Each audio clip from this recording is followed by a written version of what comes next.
Everyone saw the headlines. They weren't even Malaysian, but that was the slogan, not the full case file. The real story began on a loud night in Kuala Lumpur when Malaysia beat Vietnam 4-0 in an AFC Asian Cup qualifier on June 10, 2025. Bukit Jalil erupted. 7 newly naturalized players had featured in the campaign, and the result felt like proof that Harimau Malaya had found a shortcut back to relevance. Then, almost immediately, the celebration curdled. FIFA says a complaint arrived after that Vietnam match questioning the eligibility of players Malaysia had just used. By September, World Football's governing body said the Football Association of Malaysia had used doctored documentation to field 7 players, fined FAM 350,000 Swiss francs, and suspended the players for 12 months. The win that looked like a resurrection suddenly looked like evidence. To understand why this case mattered so much, you have to go back to the desperation underneath it.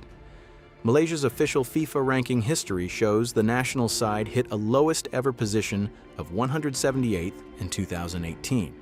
Around the same period, Malaysia began looking harder at foreign-born talent and heritage recruitment while watching Indonesia make visible gains through a diaspora-driven model.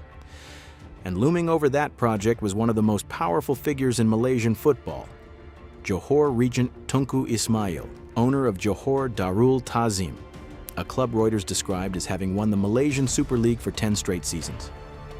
In January 2025, Tunku Ismail publicly announced that 6 to 7 heritage players had been identified and said it was crucial Malaysia got government help so they could play in the 2027 Asian Cup qualifiers. That sentence now reads less like ambition and more like the opening line of a high-stakes operation. And officially, the story looked clean. Heritage players are not unusual in international football. FIFA's rules allow representation through nationality combined with a genuine link such as birth, parents, grandparents, or qualifying residency. Between March 19th and June 9th, 2025, FAM submitted separate eligibility inquiries to FIFA for foreign-born players now, attaching the players' paperwork and their grandparents' birth certificates. FIFA then replied that, based on the information provided, the players appeared to comply and would be eligible to represent Malaysia.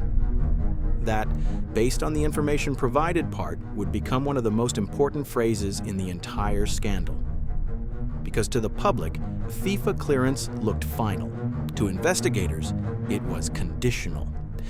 By October 2025, Malaysia's Home Minister said 23 foreign-born footballers had been naturalized since 2018.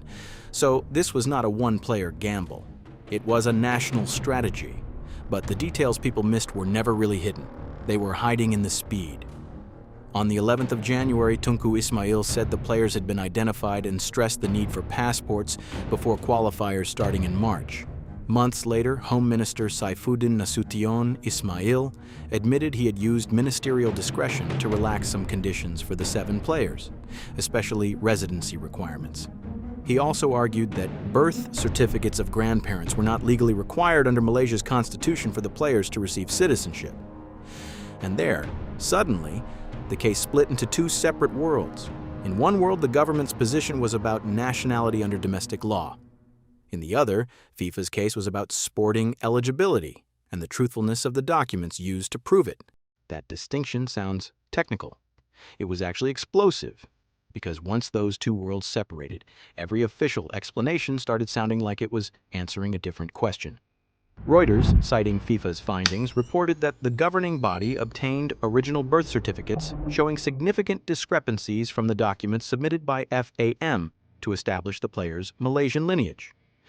FIFA went even further.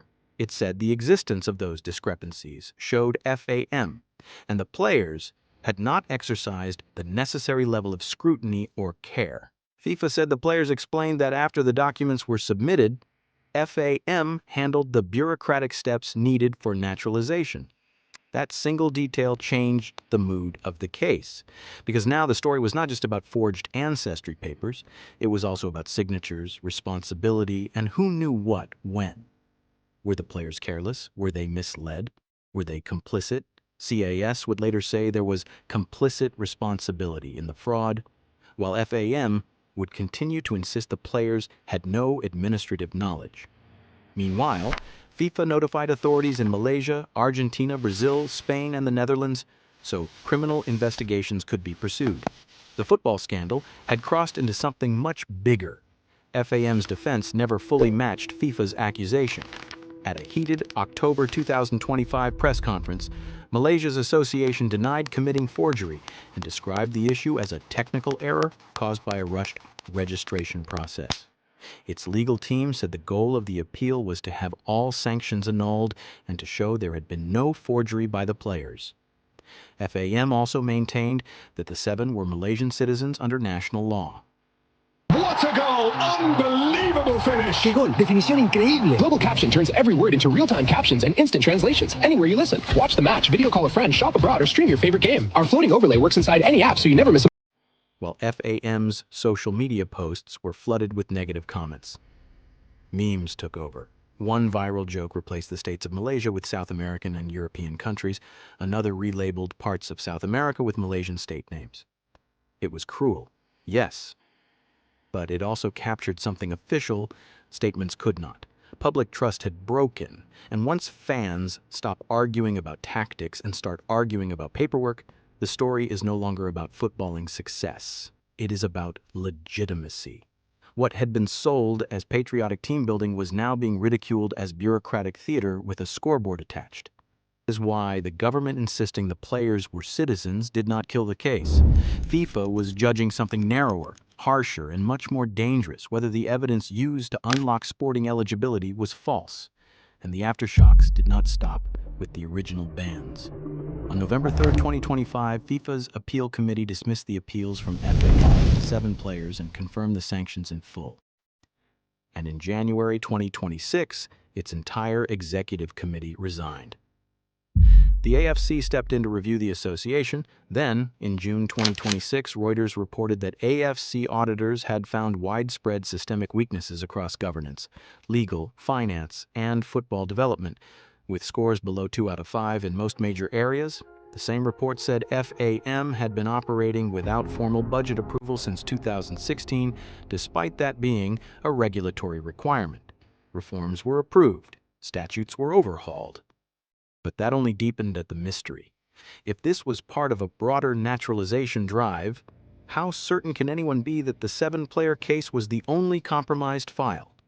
FIFA's own investigation was expanded into FAM's internal processes, while Malaysia's Prime Minister promised there would be no cover-up and insisted the association should still be allowed to defend itself.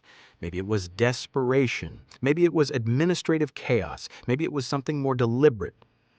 In football, the truth is rarely just the scoreline. This one was hidden in the paperwork, and the case remains open.